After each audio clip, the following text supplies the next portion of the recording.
For a moment, just close your eyes. Try to see yourself standing at the mouth of a tunnel cut right into solid rock. The air is chilly and still. You can feel how old this place is. Ahead, there's a narrow set of stone stairs that goes down. With each step, you are leaving the world above. The sun, the wind, the open sky. You're moving into a whole other world. People once lived here as their home, and not just for a visit, but for many generations. Tonight, we're going deep down under the ground to check out something most folks never even think about. Underground cities.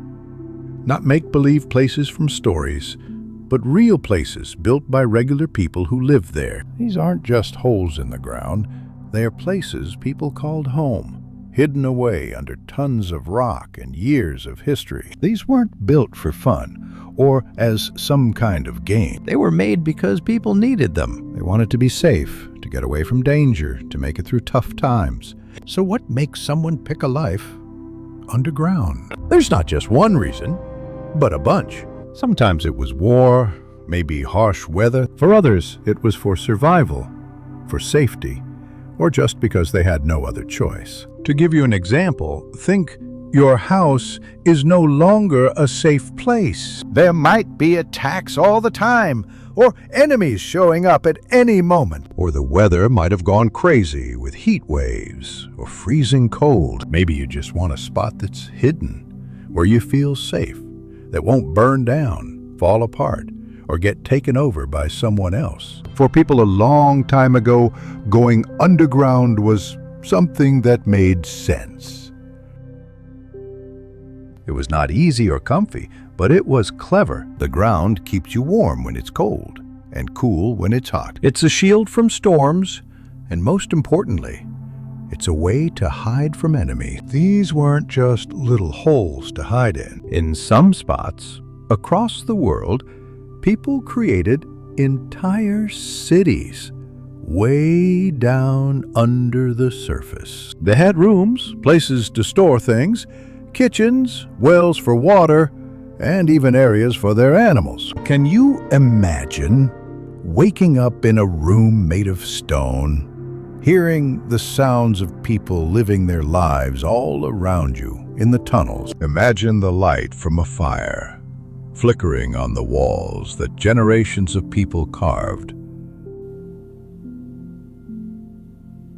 There's no sunlight or view of the sky, but so many people made life there. One of the most well-known underground cities is in Turkey today, in a place called Cappadocia. The land there isn't flat. It's full of strange stone towers, hills that look like they were sculpted by hand, and soft rock made from old volcanoes called tuff. Long ago, people figured out that this rock was soft enough to dig into without too much trouble, but tough enough to not fall apart. So they began to dig. At the start, it was likely just a few rooms, maybe a place to store some tools or food. Over time, they dug more and more, going deeper into the ground. They added more rooms and more levels. Eventually, these grew into huge underground cities. Some had over 10 levels going down.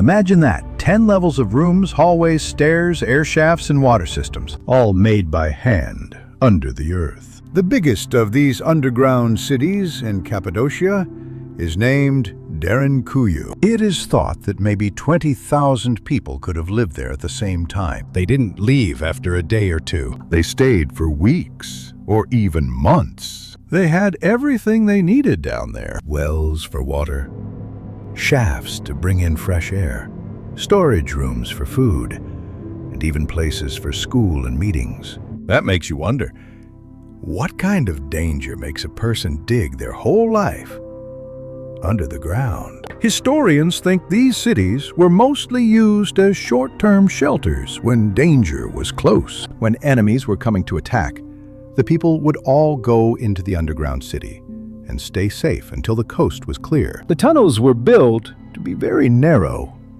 so only one person could go through at a time. They also had big stone doors, which were huge round stones that could be rolled in front of the tunnel entrances to seal them off. Once you were inside, nobody could see you, and it wasn't easy for anyone to get to you. Some families lived in these cities for generations, and others just used them when they had to. No matter how they use them, it shows how far people will go to keep themselves safe. It shows that humans are very good at adapting and can even turn the ground under their feet into a safe place to live. Even though these cities were hidden, they weren't forgotten. The people who built them knew every tunnel, every twist and turn, and every secret passage. They taught this knowledge to their kids so the city would stay alive even if the world above wasn't safe. When the trouble was over, the people would go back up to the surface, back to the sunlight, their farms, their houses, and the wide open sky. Life would go on as usual until the next time danger showed up, and they'd go back down to the safety of the stone. Just before you go to sleep tonight, think about walking through one of these cities. Feel the cool stone under your feet. The walls were worn smooth over generations by the touch of so many hands. It's silent, but peaceful. People lived here. They laughed, they cooked, and they shared stories by the light of their fires. When the world outside was dangerous, this place kept them from harm. Underground cities tell us that history isn't just about what's easy to spot. The most amazing things can be hidden, secretly there beneath our feet. Imagine stepping into a quiet tunnel deep below the surface. The air is cool and carries a faint smell of earth and stone. As you walk, your hand brushes against the wall. It's smooth, showing signs of being carefully shaped by human hands. A small opening above lets in just enough fresh air to breathe easily. Then it hits you. This isn't just some random cave. This place was planned, dug out, and methodically built. How did people, centuries ago, without modern machinery, electricity, or even basic tools, manage to create entire cities underground? The answer starts with a simple tool, the chisel. In places like Cappadocia, where the rock was easy to carve but strong enough to support itself, people used basic hand tools.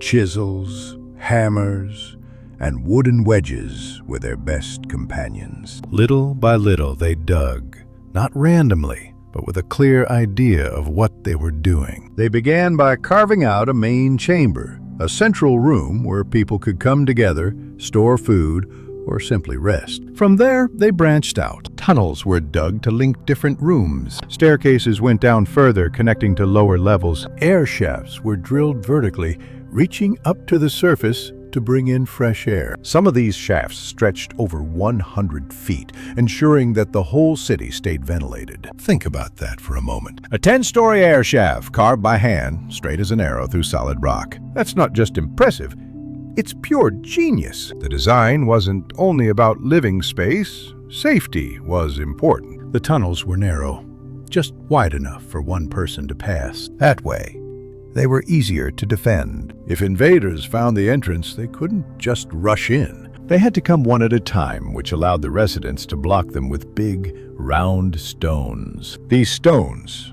sometimes as tall as a person, were rolled into place to seal off rooms. Once they were locked in place, it was impossible to move them from the outside. Some passages were dead ends, meant to confuse or trap anyone who might barge in uninvited. The entire city was like a puzzle, where only the people who built it knew the correct layout. There's still more to know about these cities.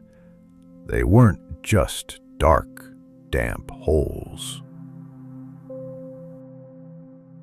The design considered comfort. The designs included kitchens with stone shelves and cooking areas. Wells were dug for water, some tapped into underground springs, while others were connected to water sources on the surface. Food storage rooms were specially designed to be cool and dry, perfect for storing grains and supplies. Some rooms had platforms, probably for sleeping or sitting, keeping people off the cold ground. Also, let's not forget about waste management. Larger cities had dedicated areas for waste, designed to keep the living areas clean and healthy. Think about all of this planned and put into action with no modern technology. Now, consider how long this work took. Years or even decades might have been needed. These projects were not quick.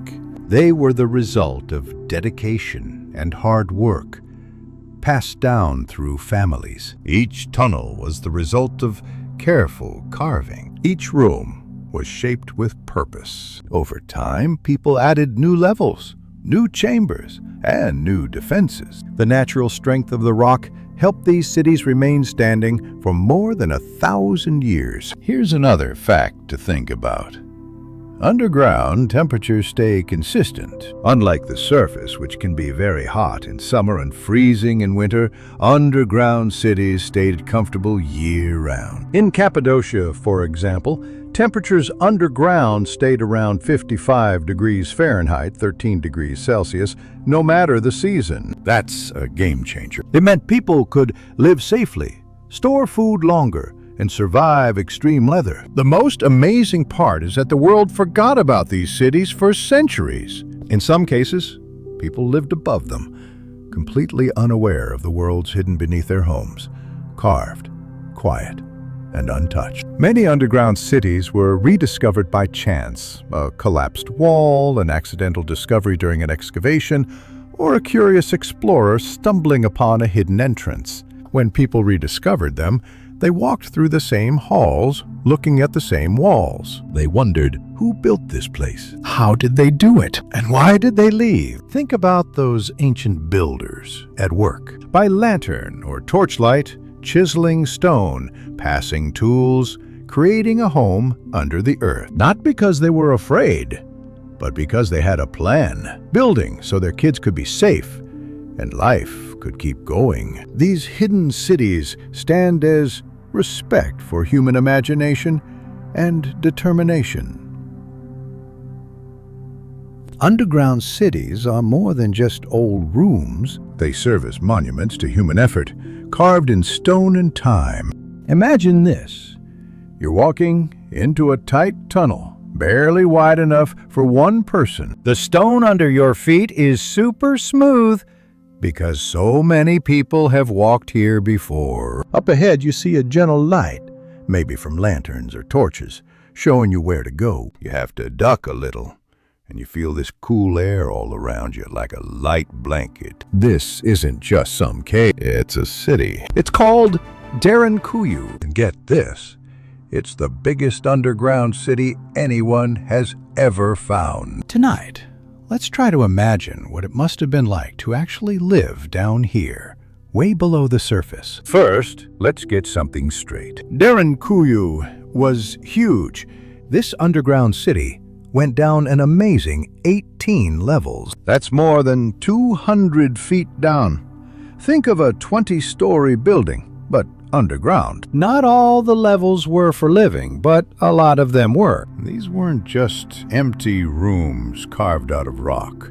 They were like organized living spaces, with everything people needed to live for weeks or even months without coming up. What would it be like to wake up in Derinkuyu? Pretend you're on the 4th level, in this small stone room with a raised stone platform where you sleep. There's a little oil lamp nearby, flickering and making shadows on the walls. The air is cool, but it's not stuffy because there are ventilation shafts that go all the way up. You can hear stuff, too. Footsteps in the tunnel, people talking quietly, the sound of tools or pots clinking. There's life all around. This city isn't a prison. It's like a safe place, a home. The people who lived in Derinkuyu didn't stay here all the time. Historians think they used it as a hideout when things got dangerous. Wars, attacks, invasions. But the city was set up so people could live there for a long time if they needed to. Let's take a walk around, shall we? First, there's the main hallway. It's a wide space on the top levels where people would hang out, chat, and get food ready. The kitchens had stone fireplaces and chimneys that let the smoke out, all the way to the surface. But the way they designed it, the smoke wouldn't give away the city to anyone outside. They had storerooms, too, with shelves full of grains, dried fruit, and other food. Next, we go through a ventilation shaft. There were over 50 of these in Derinkuyu, so fresh air could get to all the levels. Without these, the city wouldn't have worked. The shafts were built really well, some going all the way up to the surface. Now we're at the well. They had a few of them. Water was super important, and these wells either got water from underground or were connected to water sources up above. Here's a cool thing. Some of the wells could be sealed off from the surface when things got dangerous. That way, enemies couldn't poison the water or use the well to get into the city. Let's keep going deeper. The tunnels get tighter as we go down. The air is a bit cooler and it's darker. Now we're in the living areas, small stone rooms. Some were for families, and others were like common rooms for everyone. People lived simply here. No fancy stuff, just stone and the basic things they needed. And then, something you might not expect, stables. Animals lived here, too. On the higher levels, Derinkuyu had spaces for animals like sheep, goats, and maybe chickens.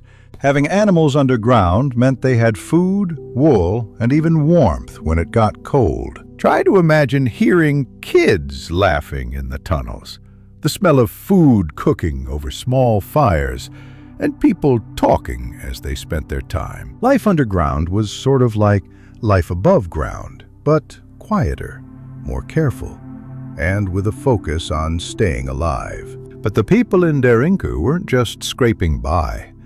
They were actually doing pretty well in their own way. There's proof that they had schoolrooms where kids could learn even while they were hiding. They also had common areas where people could meet, maybe to make plans, or to have religious ceremonies, or to tell stories. They were serious about security. As we move to a lower level, we see one of the city's stone doors.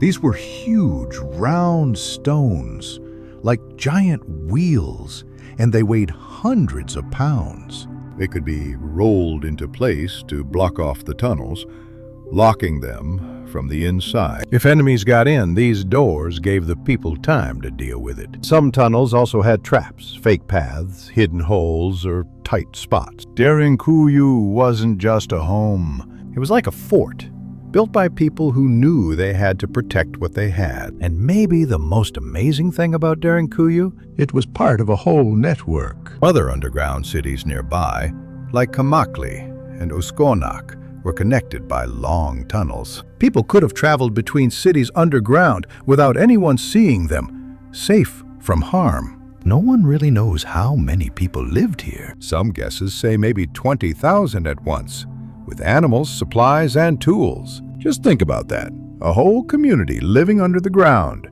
Why did they leave? That's still a question. Maybe the dangers went away and people went back to living above ground. Maybe new inventions or groups made living underground unnecessary. Eventually, Derinkuyu was left behind. It was forgotten, hidden. It wasn't discovered again until the 1960s when a local guy knocked down a wall in his house and found a tunnel behind it. That tunnel led to more and more rooms, deeper and deeper, until they realized how big Derinkuyu really was. Today, only a small part of the city is open to visitors. The rest stays dark, untouched, waiting. As you go to sleep tonight, think about being in Derinkuyu. You're way underground, but you don't have to be scared. You're surrounded by stone, sure, but also by so much history, by the work that people put in, by their quiet strength. Living underground wasn't about being afraid. It was about being tough about making something that would last, even in the darkest places. The walls around you aren't just rock. They're proof of survival, of creativity, and of how people can change when the world above them becomes unsure. Derinkuyu is still there, quiet but strong, a hidden city under the earth, reminding us that sometimes the safest thing to do isn't to run away, but to build carefully and wait. Imagine strolling down an old cobblestone street. A cool wind blows and the sky is overcast. Typical Scottish weather. Tall stone buildings surround you. Their windows like eyes, watching quietly.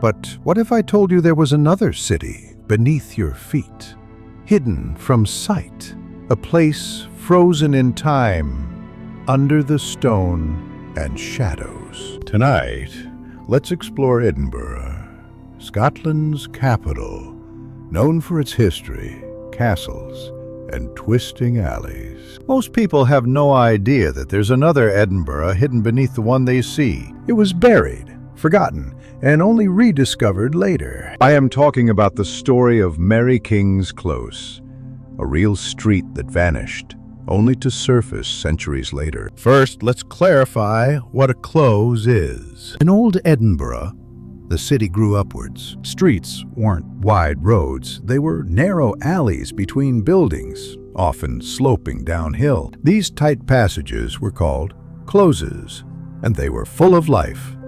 Shops, homes, workshops, and people everywhere. They were crowded, noisy, and vibrant places. Mary King's Close was one of these alleys, named after a merchant named Mary King in the 1600s. It was a lively area where people lived, worked, and raised families in cramped conditions.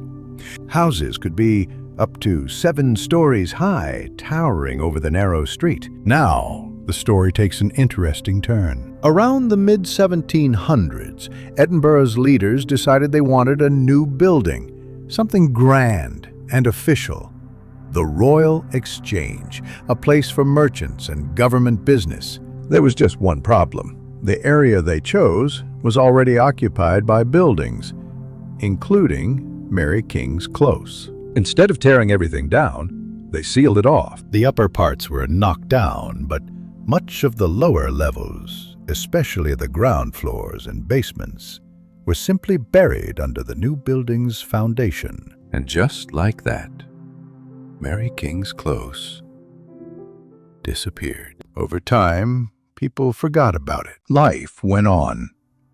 Above ground, the new city grew, unaware of the silent streets underneath. Almost 200 years later, in the 20th century, the close was rediscovered. Some people had heard rumors about hidden streets and buried houses. When they went exploring, they found rooms, doorways, and even things that had been left behind. Tools, furniture, and clothing. It was like stepping back in time. The air was cool and still. The stone walls were darkened with age, but the structure was solid. You could walk along the street and see where people had lived and worked. It was a bit creepy, but also incredibly fascinating. Let's try to imagine what life was like on Mary King's Close. The close was crowded. Hundreds of people lived there, from merchants to craftsmen to the poor. Because there were very few sanitation services, trash often flowed down the middle of the street. Little light reached the lower levels. Many families lived in one-room homes where they cooked, slept, and worked all in the same small space. However, life went on. Kids played in the street, vendors sold goods, and people gathered in doorways to share meals and stories. There were tough times, too. In the 1600s, the plague hit Edinburgh several times, and the close was badly affected. Records tell of families getting sick and doors marked with warnings. There are even stories, though some people debate whether they're true, of the close being sealed off during plague outbreaks, with some claiming people were trapped inside. Most historians think these stories are overblown, But the fear and hardship were real. Disease was common and medical care wasn't very good. People did their best to survive, helping each other and hoping for better days. As time passed, the close fell into decline. The wealthy people moved away, leaving behind those with fewer options. Then came the Royal Exchange, which led to the close being buried. An entire section of the city was simply covered up. Now, visitors can walk those hidden streets. Guided tours take people into the underground rooms, where they can see old fireplaces and stone archways. It feels as if the past is still alive down there. Quiet, patient, waiting. Here's a cool fact. Mary King's Close isn't the only place like this. All over the world, parts of old cities have been buried under modern life, sometimes by accident and sometimes on purpose. Earthquakes, fires, and new construction all leave layers behind, and pieces of history sit and wait beneath those layers. In Edinburgh, the underground isn't mysterious. It's a real, practical example of how cities change over time. As new buildings go up, older ones are torn down. But they don't always disappear completely. Sometimes they stay hidden below. Think about walking through Mary King's Close today. The stone walls feel cool against your skin, and your footsteps echo softly. You walk through rooms that once held laughter, conversations, and quiet moments of daily life. No one lives here now, but for centuries, people called this place home. They lived full lives, ordinary, beautiful, difficult, and hopeful. Then, one day, it all stopped. It was covered, sealed, and left in the dark. But it wasn't forgotten. Underground places such as Mary King's Close remind us that history isn't always obvious. Sometimes it's hidden beneath the surface, waiting to be remembered. The stones, walls, and doorways are still here, silent witnesses to a world that once existed. Tonight, think about the layers beneath you, not just stone and dirt, but time itself. Lives that were lived, streets that were walked, all part of a bigger story. Mary King's Close isn't just a street anymore, it's a memory carved in stone. Imagine the serene countryside of northern China, rolling hills dotted with trees, fields of crops, and tiny villages stretch out before you. It seems like a simple, quiet place, but what if I told you that right beneath the surface, hidden from view, lies something incredible? It's not buried treasure or the remnants of a lost city. It's something even more amazing. Homes, tunnels, entire communities carved right into the earth. These aren't just stories or legends.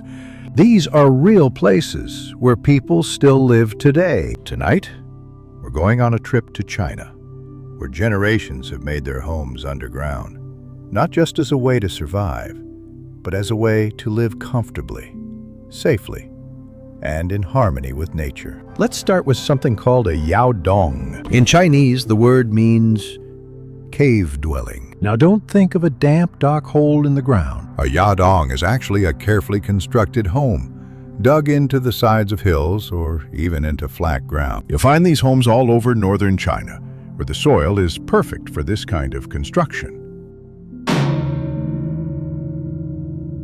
People call it loess, and it's a fine, silty soil that's firm enough to hold its shape for centuries, but soft enough to dig into with relative ease. Generations ago, people figured out that by building into the earth, they could escape the harsh extremes of the weather. Northern China can get really hot in the summer and brutally cold in the winter. But underground, the temperature stays just right, staying cool in the summer and warm in the winter, hovering around 13 degrees Celsius or 55 degrees Fahrenheit all year round. This made yaodong Not just a smart idea, but an amazing way to live.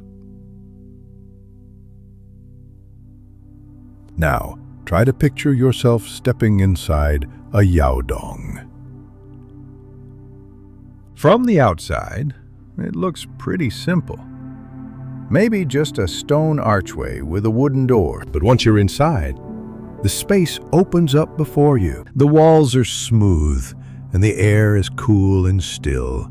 Light streams in through the main entrance or through small openings near the top. Some homes have a main room with alcoves, shelves carved right into the wall, and spaces for beds, cooking, and storing things. It's quiet, peaceful, and simple. And unbelievably, millions of people have lived like this, and some still do. Yaodong weren't just individual homes. They were often part of whole villages, with many partially or completely underground. Often, several yaodong would open into a shared courtyard, also carved out of the earth. Families lived side by side, spending their days in the open air and their nights in the cool of their underground homes. Life followed the natural rhythms of the land. Cooking was done on small stoves or open fires. Food was kept in cool, dry storage rooms. People slept, worked, and relaxed, all within the earth's embrace. And don't think of this as primitive living. Over time, yaodong evolved and improved. Some had decorated walls, plastered surfaces, and even painted designs. Others had multiple rooms, with sleeping areas, kitchens, and storage spaces, all carefully carved underground. Besides homes, there are also extensive underground tunnels in parts of China. These are different from yaodong. These underground tunnels weren't built for day-to-day living. They were built for safety and survival. Way back in the past, when raids and wars posed a constant threat to villages, people turned to the earth for protection. Underneath their homes and towns, they built hidden passageways, storage areas, and secret escape routes. These defensive tunnels allowed whole villages to disappear underground when danger struck. Some had hidden entrances, often concealed under floorboards or in courtyards. Inside, narrow passages led to safe rooms, water wells, and air vents, everything people needed to wait out the trouble. In Shaanxi province, under a village called Gaoping, explorers found one such ancient tunnel system. Beneath ordinary homes, a whole network of passages stretched out, connecting some homes and leading to fields outside the village. People think that these tunnels allowed people to escape without being seen or hide supplies deep underground. These tunnels were carefully planned. Some passages were intentionally built narrow to slow down invaders.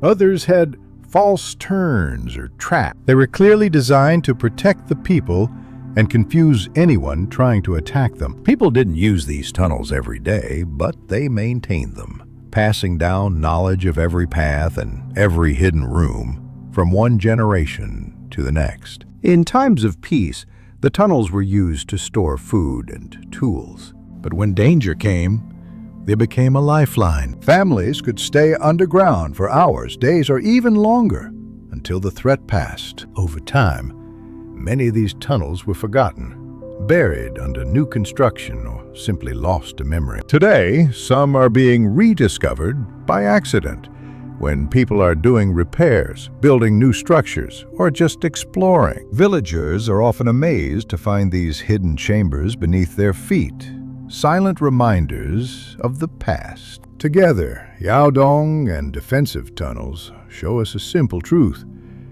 The earth was more than just something people walked on. It was a partner, a place to build, to live, and to survive. And in these underground spaces, people didn't just survive, they lived.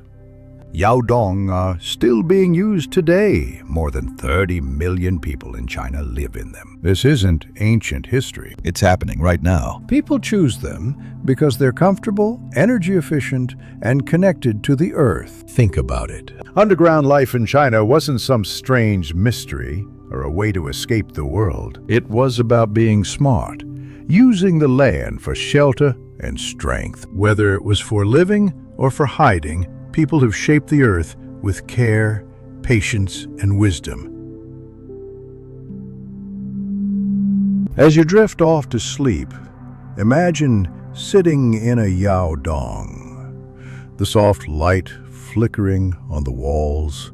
Outside, the wind might be howling, or the rain might be pouring down, but inside, everything is calm. The walls are quiet, strong, and familiar. It's a place made not by accident, but by the hands of people, shaped for peace and safety. There are so many untold stories hidden beneath our feet, not shouted from the rooftops, but told quietly, steadily. These stories belong to the people who built the Yaodong.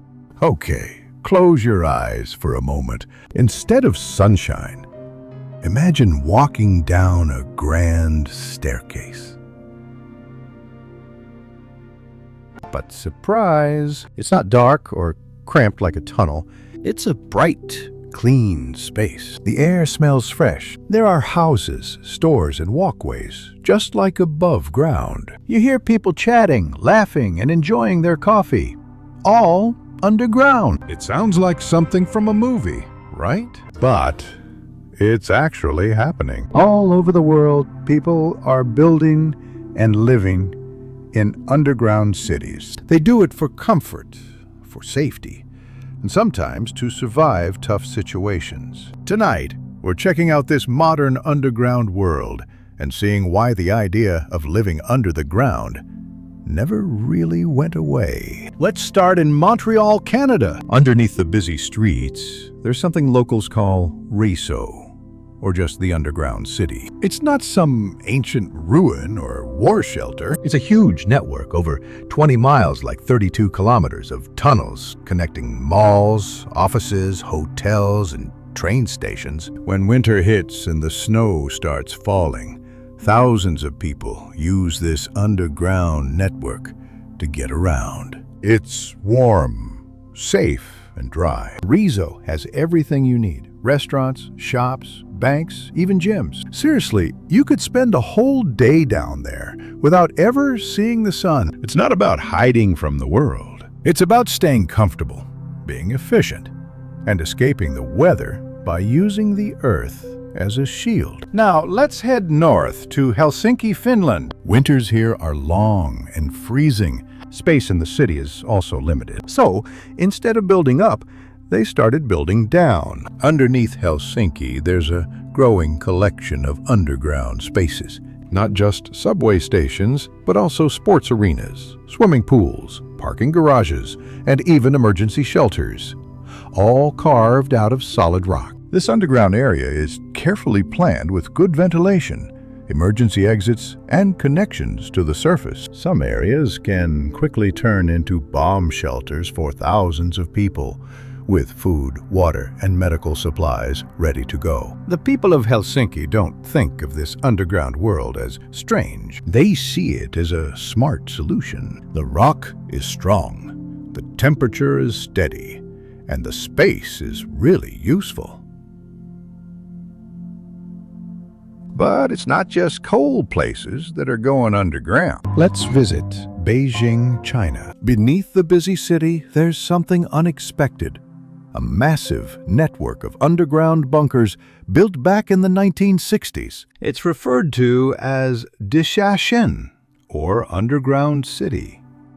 The main purpose of the space was to serve as a shelter for millions of people in case of war. For a long time, these tunnels were kept secret. Some were used for storage, while others were closed off. But in the late 1900s, some parts of the network were reopened and turned into homes, stores, and hostels. Even now, Some people live underground in these old bunkers, not for safety, but because it's affordable. The rooms are small, the air is cool, and there's not much natural light. But for many, it's a place to call home. And then there's Coober Pedy, a small mining town in Australia. Summers there are brutal. Temperatures can climb up to 113 degrees Fahrenheit, 45 degrees Celsius.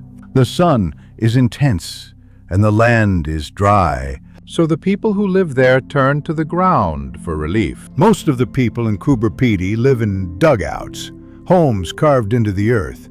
These homes stay cool in the summer and warm in the winter. People live, eat, sleep, and relax underground, away from the harsh desert heat. Even the churches, hotels, and museums in Coober Pedy are underground. It often surprises visitors. But for the locals, it's just a normal way of life, shaped by where they live. Let's stop here. Why do people still choose to live underground today? There are many reasons.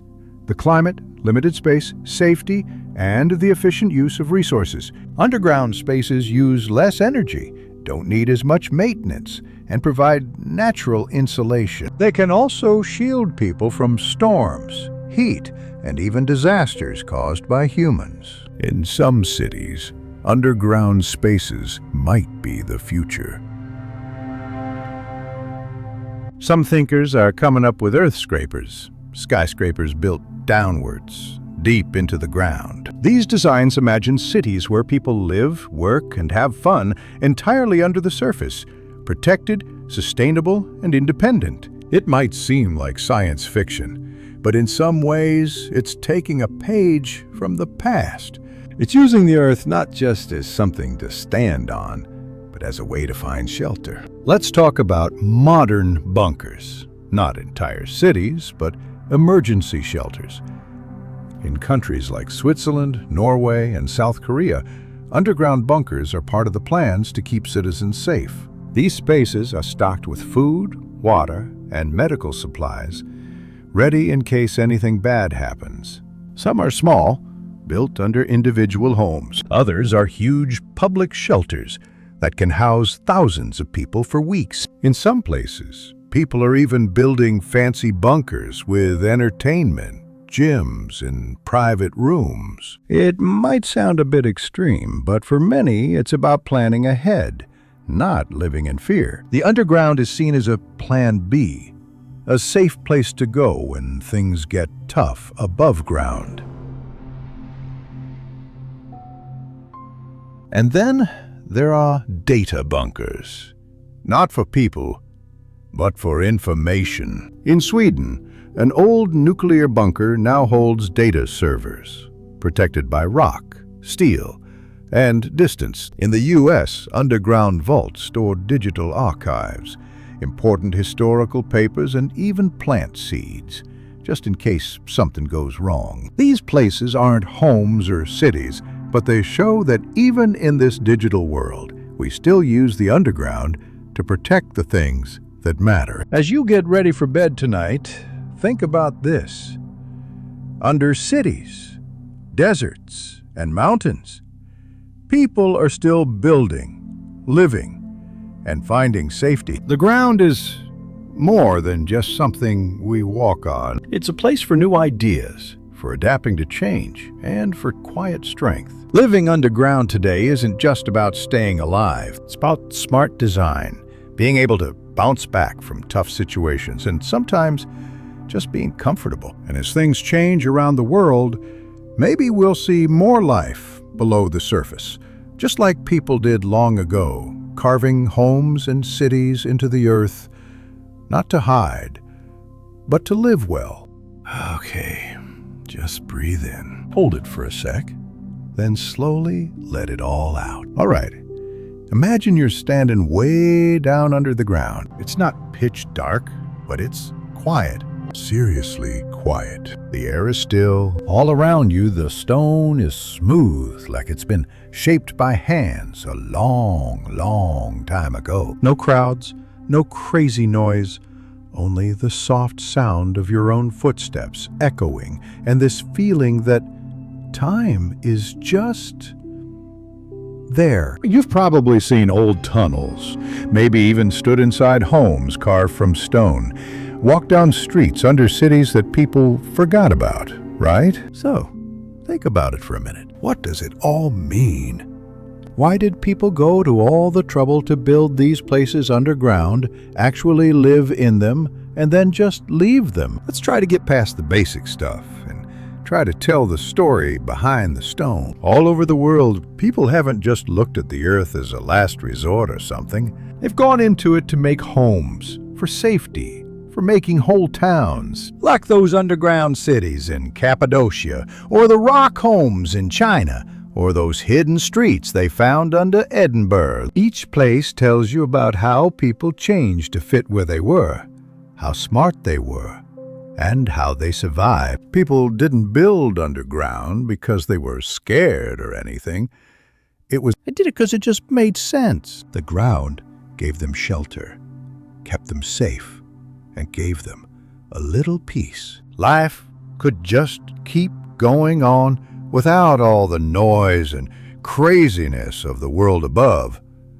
Quiet, tucked away, and, if they had to, patient. Okay, let's think about this one place for a second. There's this place called Derinkuyu. Back then, entire groups of people would just vanish into the ground when things got too dangerous. They dug these deep, skinny tunnels, moved their animals, their food, and their families down below, and just waited it out.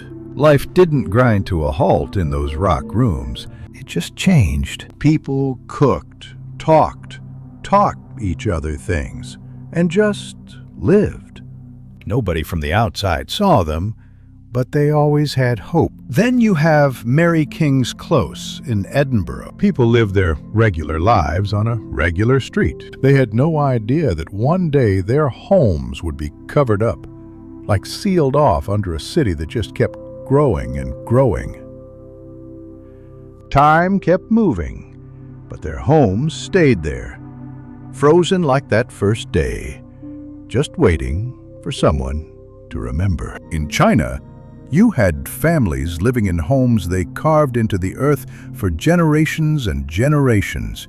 They picked living underground, not because they were worried about one thing or another, but because it was comfortable and they felt secure. Those Yaodong homes weren't just shelters. They were actual homes that were passed down in families, lived in, and, loved. Even today, people still think about using the space underground to get away from nasty weather, to keep data safe, sometimes just to live in a smaller space. Look at the tunnels in Montreal, or those dugouts in Cooper Pedy. The earth is still like a partner, a place we can go when the world above is just too loud, too hot, or just too much. It is more than just the stone and the way they were built. These places have something else in common. They teach you to be patient. You know, it takes a lot of time to carve a room out of rock. It takes like a whole bunch of families working together for years to make tunnels into cities. So underground places aren't built in a hurry. They're slow, steady, and last a long, long time. Plus, they're hidden. Most people walk right by and never even think about what's below. These cities aren't built to show off. They're just quiet things that people did because they needed to, and because they cared. And that is why they last forever. You got wooden houses that rot away and roads that just crack and disappear. Underground cities? Those stick around. The walls all still stand. The rooms still echo. Time touches them, sure, but it doesn't wipe them out. So, the world is all about fast, tall, and quick. These underground places remind us that it's good to slow down sometimes, to plan ahead, to build stuff that's not just for right now, but for the future. So what can we learn from these underground cities? First off, people can change. If they have to deal with wars, bad weather, or cities that are way too crowded, people figure out how to live. They don't just give up. Sometimes They literally go deeper. Second, they show us how to keep going, no matter what. These cities weren't easy to build. Every tunnel, every room took serious work. They show how strong people can be when they want to protect their families, their neighborhoods, and their way of life. Third, they remind us that there's a ton of history that you can't see. Some of the most amazing stories are right under our feet, quiet and waiting. We walk all over them and don't even know it, but they're there, holding memories, holding meaning. Think about all the places we have talked about as you get ready for bed tonight. Derinkuyu, that goes way down under Turkey, still going strong after 1,000 years. Mary King's Close, locked away under Edinburgh, with a feeling of a time that's gone. Yaodong homes in China, where people live with the land. And the underground cities we have today, busy, modern, but still use these old ideas. Each place tells you that we are shaped by more than just a place you live, but how you live. And yeah, sometimes the homes that last the longest are the ones we build under the ground. Just let your mind wander a bit. Through the stone hallways, the quiet tunnels, and the soft sounds of what came before. Think about all the lives lived underground, not lost or forgotten, but kept safe in walls of stone. You're not just walking on your own, you are walking through all of history, through what humans can create, and through being patient, which lasts for centuries. The earth remembers everything. And now, so do you. Okay, good night. Get some sleep. Hope you dream about going under the surface, where things are slower, peaceful, and stay there forever.